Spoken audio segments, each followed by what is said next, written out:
always been interested in Africa by books, films, television documentaries, etc.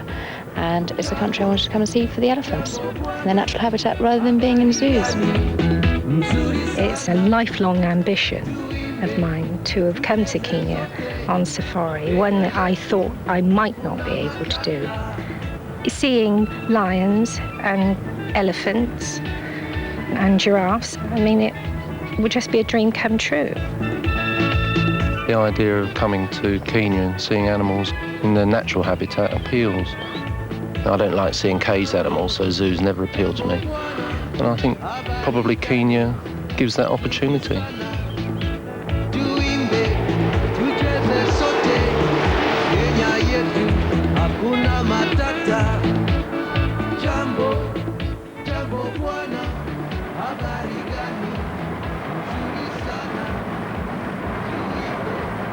The Masai Mara Game Reserve, and a new group of tourists arrives on the safari trail. Their tour will take in Maasai villages and the beaches of the Indian Ocean. But this is what they've really come to see, the spectacular wildlife of the African bush.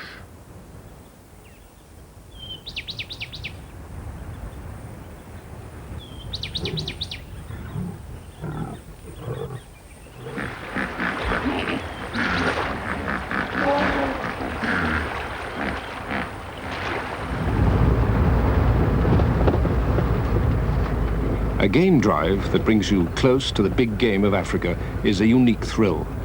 And there's always that edge of danger. If they charge, don't go any closer. That's far enough. Okay, Simon, Stop. it's here.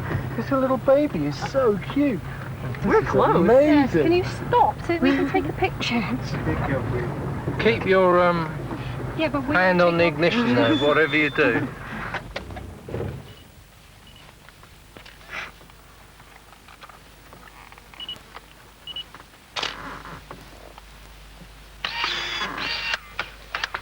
Gosh, it's fantastic. Oh, lovely. Look at that. Isn't he gorgeous? There are now as many as 40 game parks and reserves in Kenya, covering some 8% of the country. The safari trail takes in the marine parks of the coast and huge semi-arid areas like Tsavo, as well as the more famous reserves like Amboseli and the Masai Mara.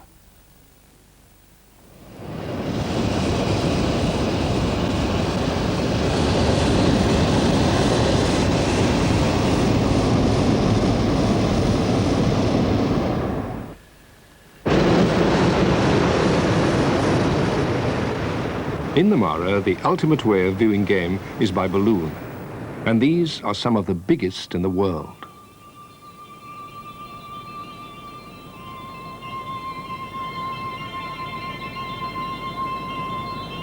Masai Mara consists of something like 600 square miles. That's about 30 by 20, if you can't imagine what 600 square miles is really like.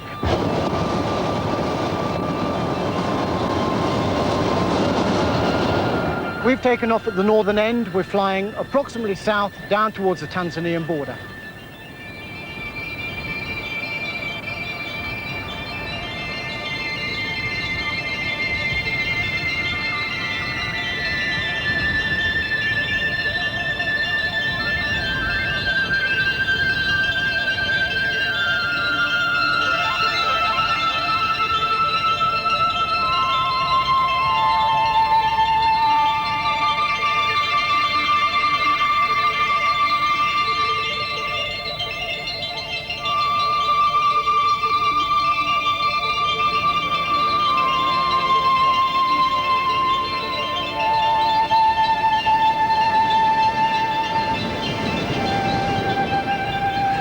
So as we've passed over some of the animals they've run, do you think that ballooning frightens the animals? Well, I'm going to ask you just to look at the animals which are just ahead of us. Here we've got waterbuck, we've got impala. Are they running? Are they perturbed? They're all grazing, and many of them still ahead are still laying down. But we do have two types of burner here. You heard when I went near to the elephants last time, I used the quieter burner. That enables me to get closer to them without disturbing them.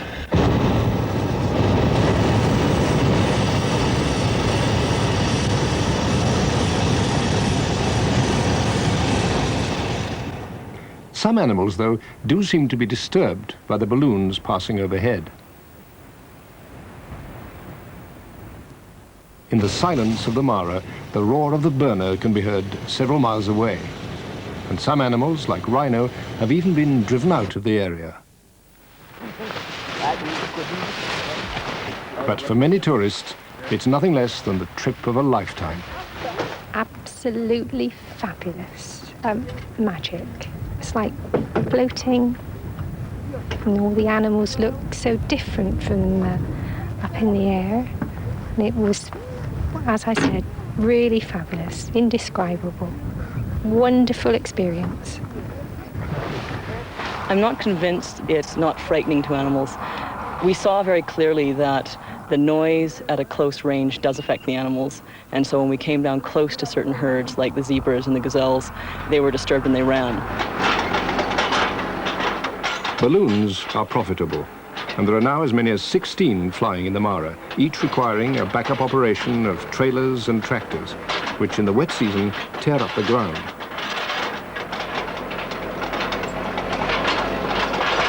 And do balloons really belong in a game reserve? Some argue that they're turning the Mara into a fun fair and intruding on the peace and naturalness of the landscape.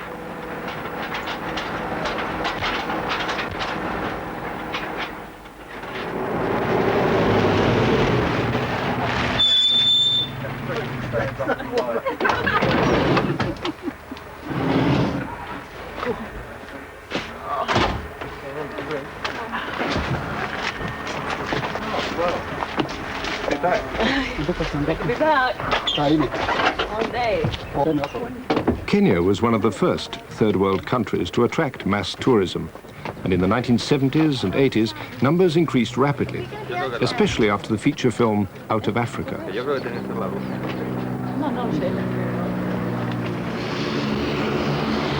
Tourism is now the largest foreign exchange earner, more important than tea or coffee, and every day, plane loads of holidaymakers fly into the heart of the game parks. Most tourists stay in luxury lodges, usually booking in for only 2 or 3 nights. Already, one of the reserves has as many as 13 lodges, each catering for up to 300 tourists a day. In former times, a safari meant camping out in the bush, right next to the game. But now guests are pampered in 5-star luxury, fenced off from the animals outside.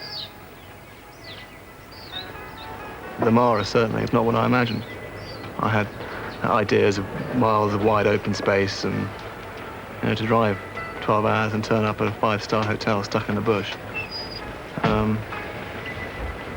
It surprised me. I think it insulates you from the environment, most certainly. But against that, probably it would suit 95% of the people that go on safari. You've got the luxury and comfort of a lodge, but the animals aren't too close. You're keeping the animals at a distance and a sort of cold beer within easy reach.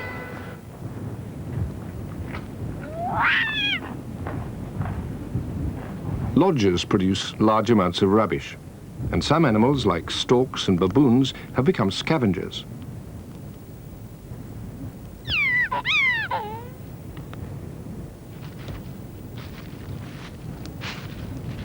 Eating rubbish endangers the health of these animals and makes them obese. And recently, a mother elephant was poisoned here through eating batteries and died.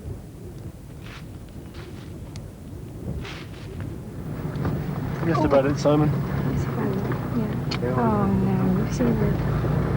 Stop, yeah, stop, Simon. Stop. Stop.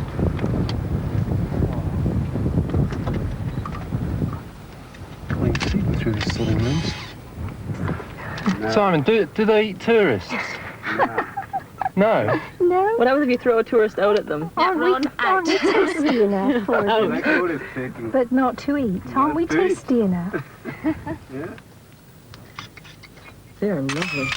They look so powerful. Are we too close to them, Simon, do you think? They're walking away because there's a huge amount of tourists rocking up. This is not you lot again.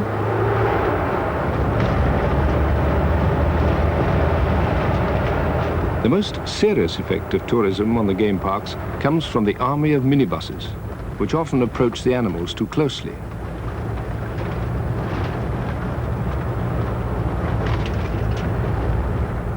The Mara has one of Kenya's largest lion populations. But due to constant harassment from tour buses, the hunting and mating success of lions and cheetahs has declined dramatically.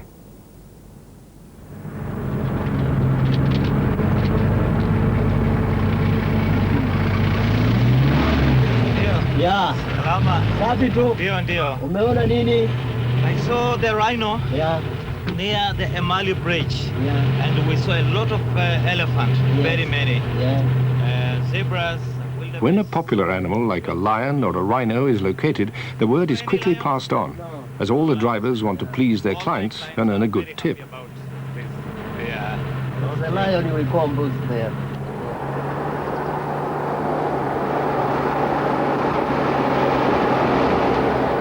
To control the minibuses, special anti-harassment patrols have now been set up.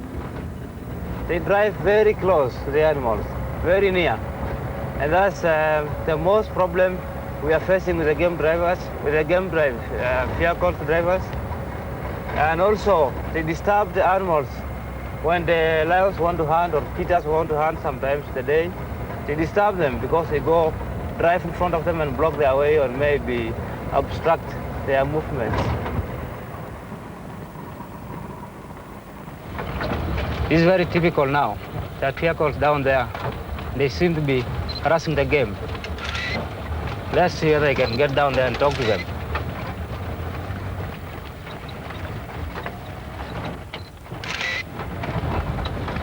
Yes. Habari yako mzee? Naangalia mnyama eh?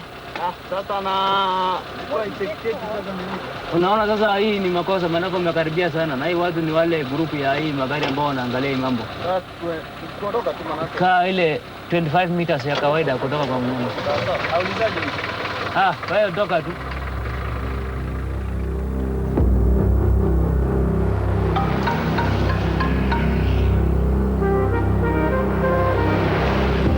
But the small number of patrol vans face an enormous challenge.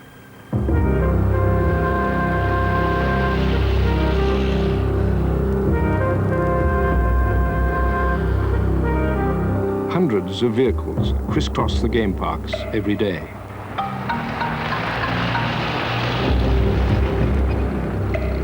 And in the high season, there can be as many as 30 to 40 buses around a single animal.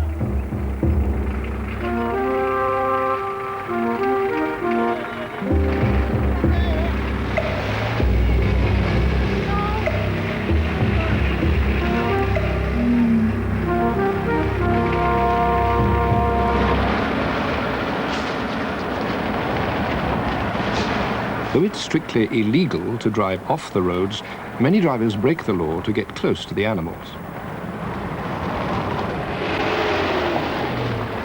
A major new government plan is underway to control off-road driving. But in some areas, like Amboseli, the constant battering of wheels has helped to turn the grassland into a dust bowl.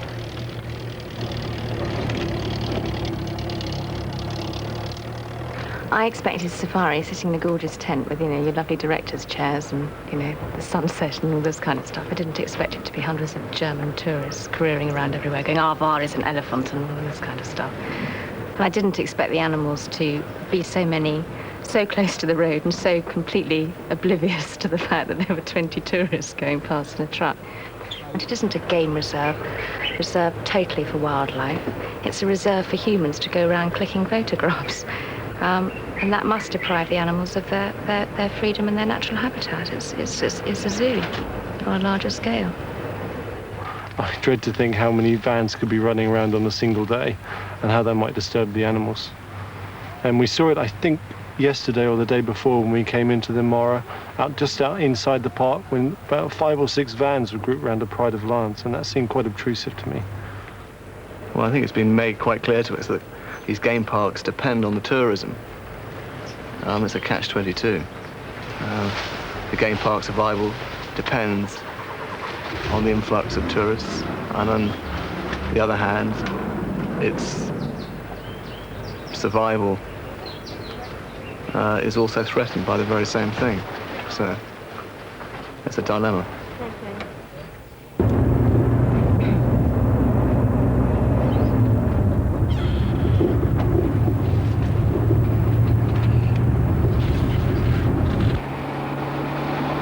As the name Masai Mara suggests, the reserve is located in the traditional grazing lands of the Masai people.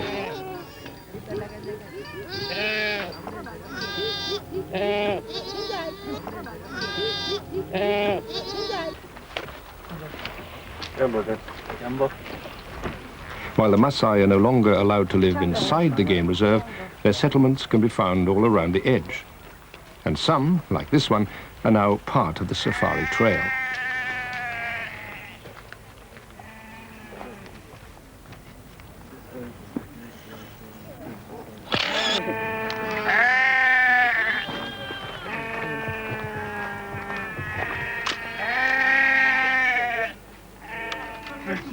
Jambo, do you speak English? How old are you? 15 years. 15? You're really big for 15. Yeah. And a little baby. Do you have any brothers? Me? They are not around. Where are you in school? What's your name? Narok.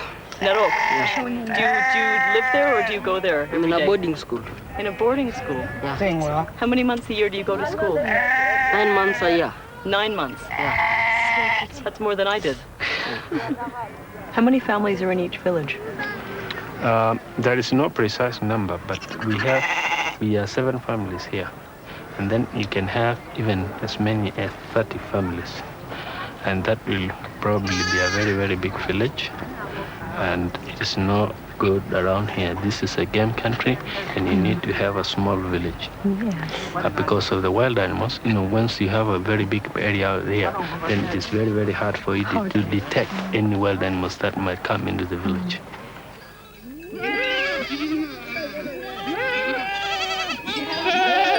Traditionally, the Masai are nomads, moving their goats and cattle seasonally across the grazing lands. For centuries, they've lived in harmony with wildlife. But when the game parks were created, the Masai were moved out with no compensation.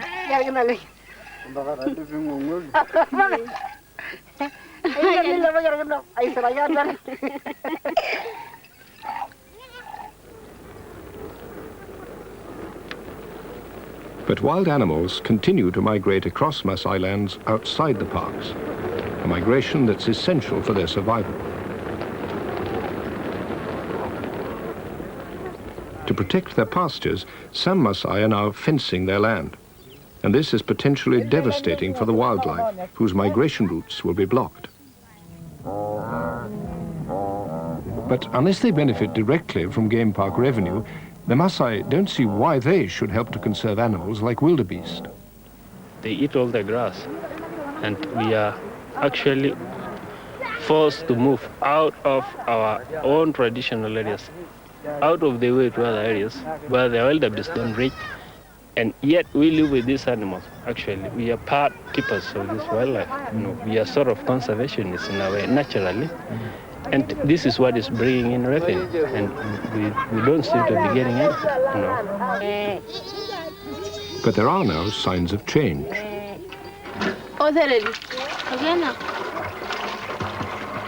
At Amboseli, a Maasai school and water supply have already been partly funded by revenue from the game park. And there are plans for this kind of community investment to happen on a much wider scale.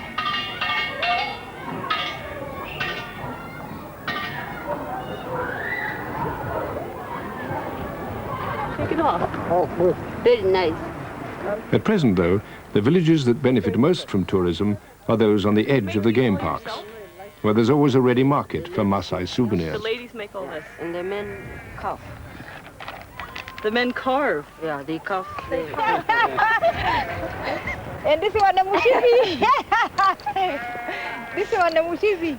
Oh, I mean, I was still excited meeting the Maasai supposedly in the flesh and going to the real Maasai village. I must admit, when I went in there, I wasn't expecting this huge half circle of all their wares and being sort of, very much encouraged to buy something, which I didn't mind, in the end. But I mean, I thought this was rather strange. They all sort of suddenly appear with all their bits and pieces and sort of make it perfectly clear that you have to cough up huge amounts of shillings for this stuff. And I was very amazed that when you're in the village, you're sort of trying to talk to them, saying, hello, and what's your name? And suddenly a little boy at the back, age 13, says, my name's Andrew, and I went to school in Nairobi, and my favourite subject's biology. So I wasn't really expecting that. I like that one, but that one's 700. 700 one now, 700.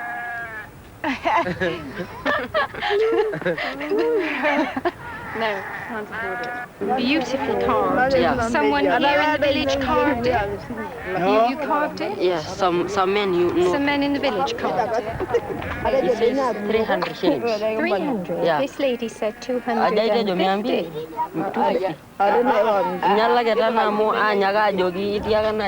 This one's 350. 350. So this lady says 250, and my young friend says 300, and you say 350. No, maybe we'll get 300. Okay, what you do, she told me to say 300, but you can bargain, I can bargain, so I was a bit disappointed, but not surprised. When I left, I turned to have a last look, and one of the men I had been talking to and bargaining with to get the necklace I bought had gone into his home, and he was wearing jeans and a t-shirt, so it rather took the shine off of it for me, but I've got some lovely colourful pictures anyway of them.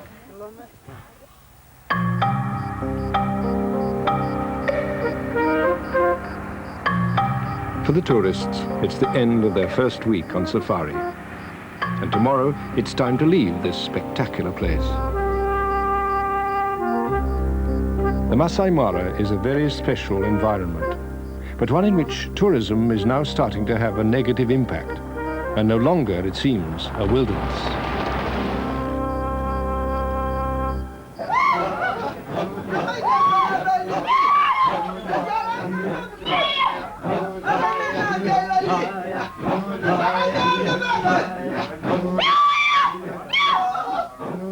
After dinner, it's time for the cabaret, a nightly event on the safari trail. For the Maasai, it's another source of income. But is all this turning Africa into a theme park? I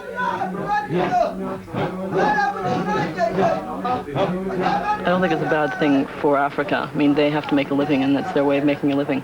It's a commercial enterprise for them. And I'm sure that tourists enjoy it on the whole. It basically, for me, a false presentation of something that I think would be a wonderful thing to see in original form.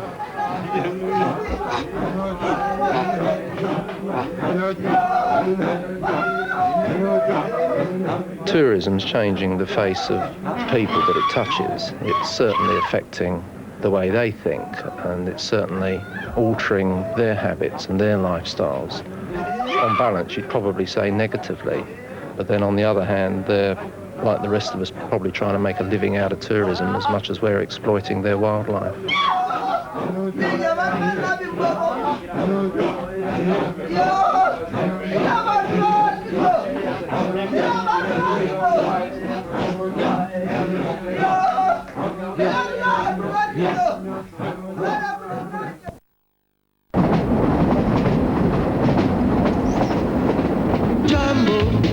Jambo bwana, habari gani?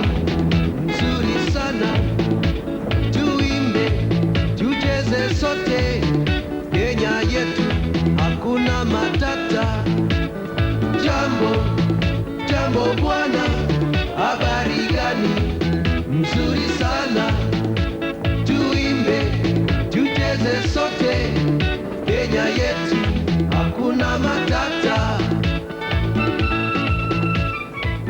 As a tourist destination, Kenya's great advantage is the combination of wildlife and beaches. And no safari is now complete without a trip to the Mombasa coast. Jambo bwana, habari gani? Nzuri sana, tuimbe, tucheze sote, Kenya yetu, hakuna matata. Jambo Kenya's Sunset Strip, Little more than palm trees and fishing villages a generation ago, the coast has rapidly become a major long-haul holiday destination.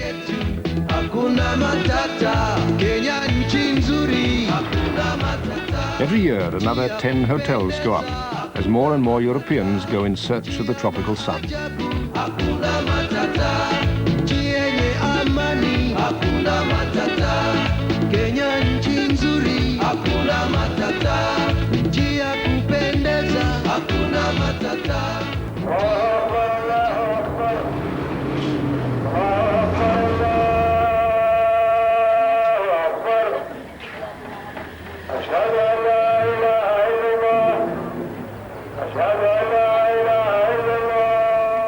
But beach tourism in Kenya has been grafted onto a very different kind of society. This is the old town in Mombasa, only a few miles from the main tourist beach developments. The local residents are predominantly Muslims, descendants of Arab traders who came here from the Middle East generations ago and mixed with the Africans to become the Swahili people.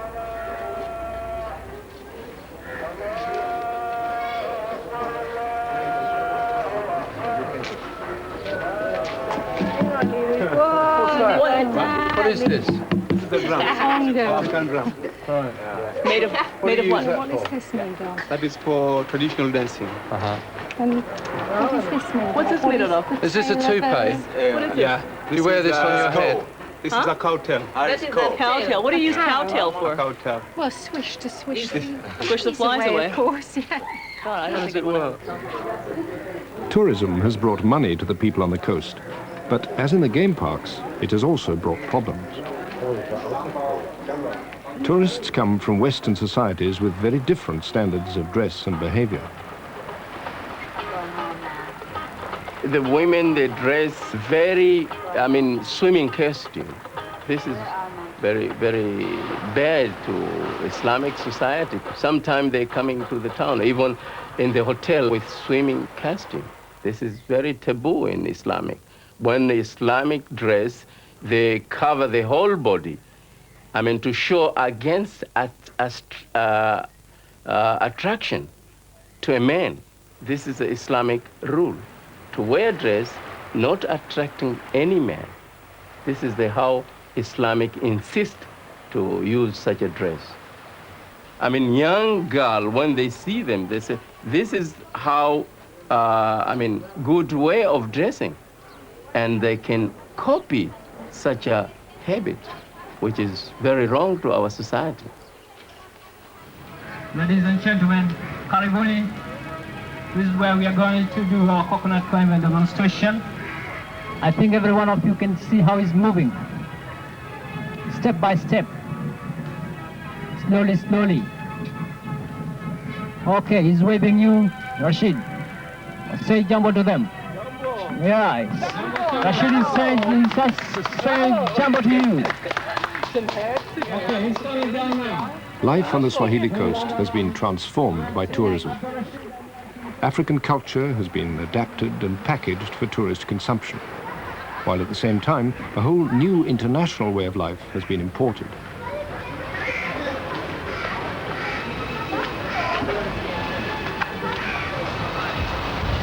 Ja, das ist gut. Wie teuer?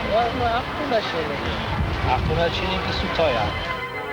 Some of the hotels are getting to look a bit like the Costas in Spain, and presumably the management are quite happy to see all of the local culture completely submerged by tourism. And that's the danger, as I see it, that the demands of the tourists just swamp anything that's natural along the coast here. This is anywhere land. This could be anywhere hot. The sea is beautiful, but it is just like any other developing country where the people that are here are eager to make a buck, and the tourists are eager to create a cocoon for themselves in a warm environment and in a comfortable environment.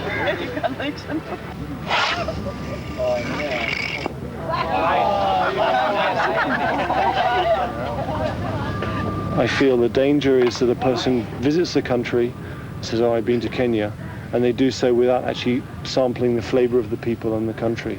And it tends to give people the impression they understand the country when in fact they have no idea whatsoever. Are they coming here on holiday? Aren't they coming to see the People country? travel 3,000 miles, see the same things they do at home, sit on a sunny beach, watch people climbing trees, play shuffleboard, and go out on glass-bottom boats. That's what they're here, that's what they're paying. You're right, they see, do that, but it's sad. That's tourism.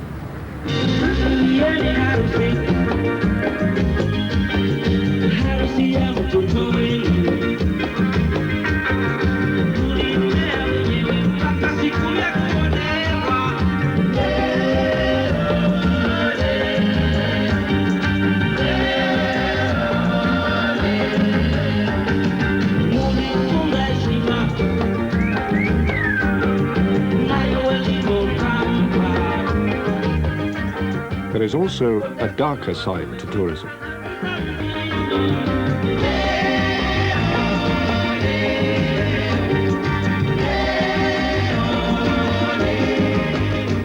Local people say that tourists have brought laxer moral standards, alcohol and drugs. Worst of all, they've brought sex tourism. In the Mombasa area alone, there are estimated to be over 2,000 prostitutes and gigolos earning much of their trade from the tourists.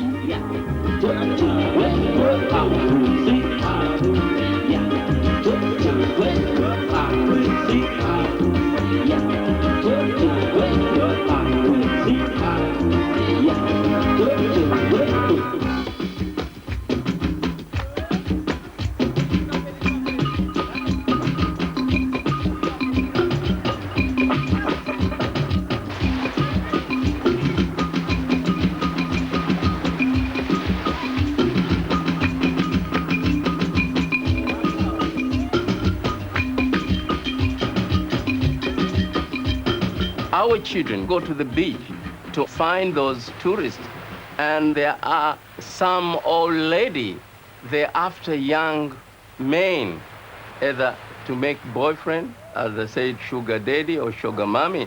This is very dangerous to our children. Some of them, they get married to them. This is affect our society. And such a young boy used to go frequently, they left entirely their class of religious or secular education. They used to go, now those astray. This is also effect to our society.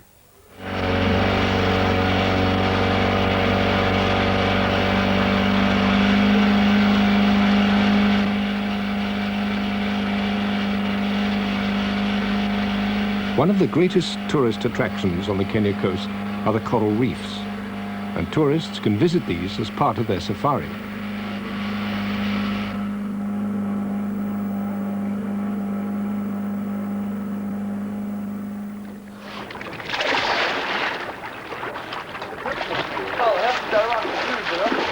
These aren't piranha, are they?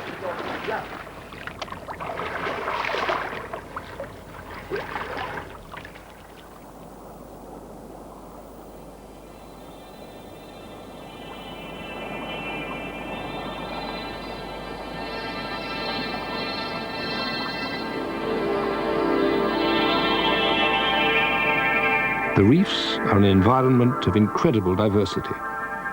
There are over 200 species of fish and 140 corals of every imaginable shape, color, and texture.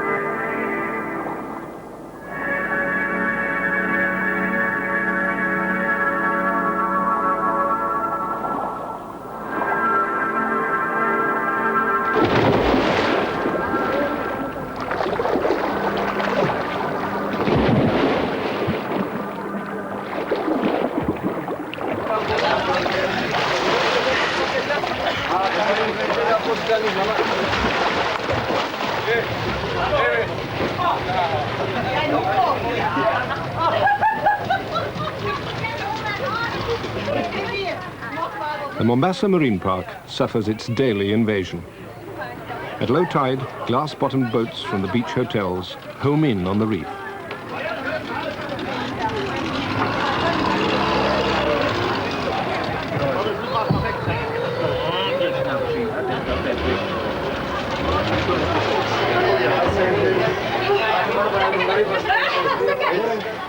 Well, it's just like Piccadilly Circus here.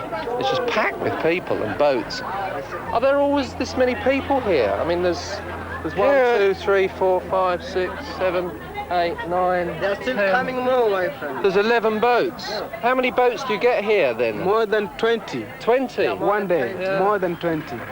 And And all the people comes here, swimming and feeding fish with bread. These people just here, what are they standing on? They're standing on the coral. They are The standing coral, on the coral. yeah. Does it not damage the coral? Yeah, they damage it. Once they step on it, they make the younger corals to die. It makes it die. It does kill it. They kill them. It kills the coral. Yeah. I think it's amazing for a marine conservation park, the idea that the coral is damaged by the people who come to visit and the tour operators is remarkable. You can see these buoys over here that I presume were meant to be used for the boats to tie up against. And in low water conditions, they just drop their anchors and drag them through the coral. That's amazing. Normally it's illegal to drop anchors in a conservation area. There's no way to operate a marine park.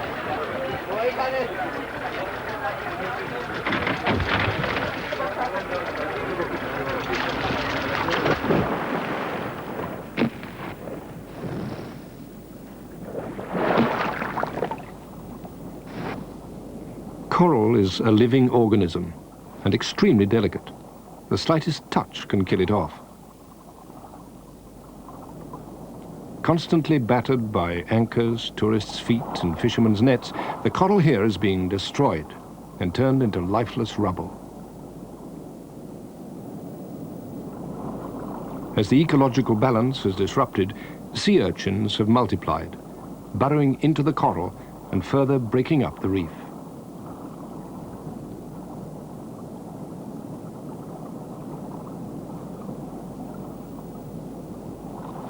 It is illegal to harm coral, but the marine patrols do little to control the tourists. Why don't they stop them? I don't know. I mean, you won't have a livelihood in 10 years' time. There will be no tourists out here unless you stop them walking on the coral. That's why we're all the time arguing with them. Yeah. I mean, what are all your other friends who... The old boats also, they're all people from the boats. We need to stop this walking on the corals. And you all feel the same? Yeah. You all feel the same?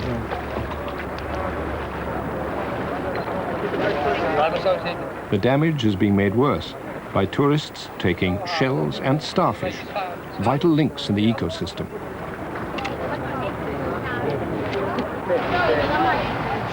In any one year, over 140 tons of shells and coral are removed from the reef, and huge amounts are sold on the streets to tourists.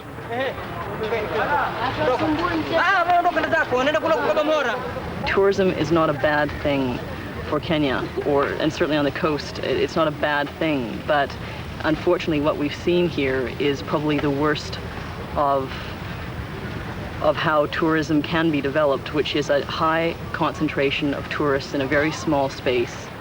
And it's like a snowball that can't be stopped. It just has to be controlled whatever way possible. Okay, so one hotel doesn't make that much difference along the coast, but, 35 hotels. It's a lot. And it eventually is going to cause damage. And it's not the tourists who are going to suffer, because they're then going to turn around and say, oh, God, Kenya's not what it used to be along the coast. Let's go elsewhere and trash that one instead.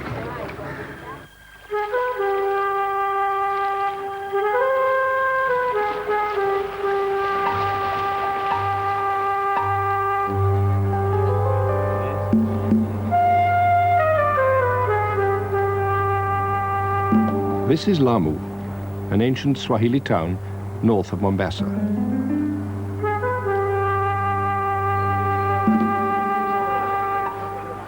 Here, they are trying to control tourism so it blends in with the local Islamic culture.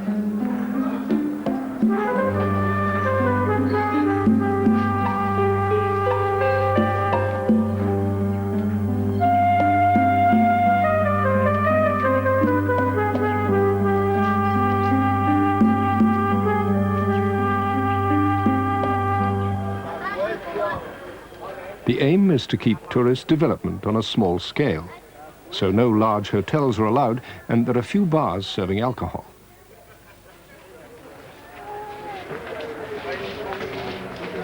Lamu is isolated and hard to reach, so there are no mass package tours coming in. And those tourists that do come are to be discouraged from behaving inappropriately or dressing in ways that offend local people.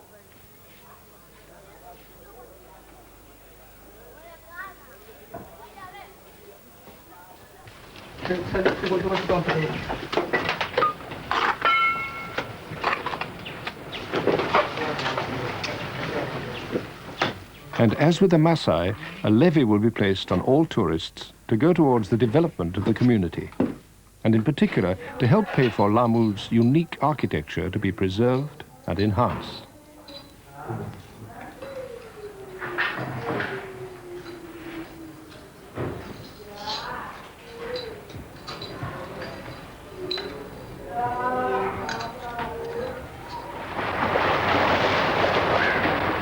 This same sense of environmental responsibility has even been taken up by the tourist industry itself, as at this large hotel further down the coast. This hotel tries to embody the flavour of the coastline, and if you take a sail out and look back, you'll see that none of the buildings are above the height of the palm trees. They're hidden behind the palm trees. They're also built in a white type of appearance, which is consistent with the Islamic culture along the coast. And it's got a very sort of low-key type of environment. It's pleasant.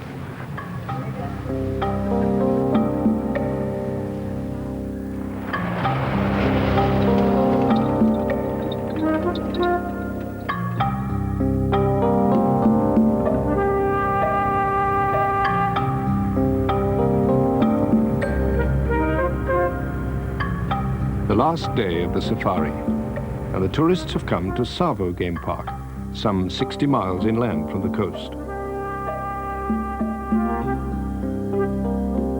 10 times the size of the Masai Mara, Tsavo is by far the biggest of Kenya's game parks. And as there are few camps and lodges, relatively few tourists come here.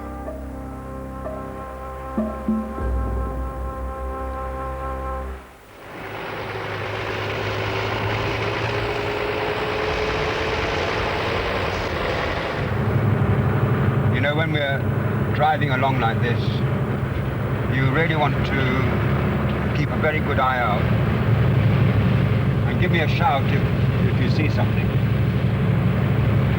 Because your vision from upstairs there is a lot better than mine down here.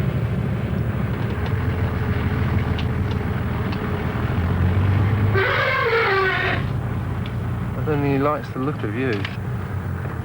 Yeah, these elephants here are pretty wild. I think they're wild compared to any other elephant in Kenya, I should think. You want him to suddenly turn around and charge? Oh, that's a fantastic shot there. Unbelievable. Our elephant here have been poached, shot at, and basically don't like man very much. And they don't often see a vehicle. You certainly get a feeling that the animals are on top of you here. I wouldn't say it's intimidating, but it certainly puts you on your mettle. You realise that you're in a fairly awesome environment if anything went wrong. If you go to the Mara, it's a bit like looking into a fishbowl. Everything's there, it's easily accessible. Whereas when you go out to this type of game drive, you've got to look for animals. When you find them, you get a chance to stalk them. And you really get a feeling they're in their natural environment and you're just observing them. Yeah. No other tourists, just us and animals and wide open landscape. We didn't see anyone else. It's fantastic. Yeah. And it's not luxurious. I mean, this is the basics. You live in a tent, you have, water in a bucket. It's about as basic as you can get without being uncomfortable. This is the French national anthem and Bridge over the River Kwai. That's it, that's kind of version, yeah. This is Herbie Paul's campsite on the banks of the Galana River. Staying in such an exclusive, small camp is expensive, but it does allow an unusually close contact with the wild and the chance to see animals in a truly natural setting, guided by an expert. Yeah.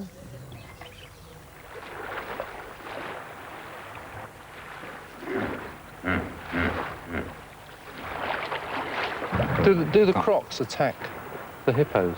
No. They don't? No. Not frightened off. But hippos attack people, by the way. They're aggressive. For no apparent reason, actually. They just go. Yeah, and they turn boats over in the water, you know. But they kill more people each year than any other animal. More than the buffalo? Oh, yes, much more. God. And have you ever been charged by one then? Yes, I have, actually. You have? And what happened?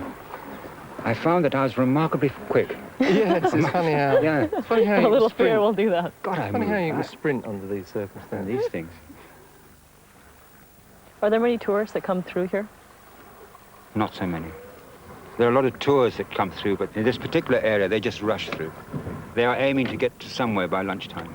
Yeah, this isn't the kind of place you can rush, is it? Yeah. And that's what they do. I guess that's because the animals are not so easily spotted as they are in the Mara. That's right. So they want to go to somewhere where they are a bit easier available. But here, right here with this road now, this road is a four-wheel drive vehicle only. Yeah. That's quite different than the Mara then. Tsavo shows that the authentic safari is alive and well in Kenya.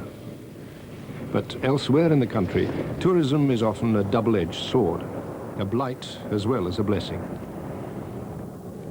Here, though, by the side of the Galana River, the tourists have found a fitting end to their safari and a taste, at last, of the real Africa. Many years ago, of course, this was quite a deep river, and it wasn't quite so wide. And with the erosion which is going on up country, and all the silt which is coming down, as the river slows up, the silt went down to the bottom. If I was coming to Kenya the next time round, I'd prefer to do it solely based on the Tsavo experience. For the past couple of weeks, we've been sort of whisking through Africa, and I felt as if we just had a tantalizing visit without being able to touch and feel it. And for the first time, I really felt as if I was seeing a little bit of Africa. Reforested all that area with it. People who've been going to different countries, they're looking now for the long haul, and they will save the extra. And I can see that it will get very overcrowded. And I just hope that they'll treat the country and especially the people with respect. He now has a tax put on... I think you've got to control tourism more. Whatever tourism is allowed in somewhere like Kenya, if they're coming to see coral reefs, if they're coming to see animals, first and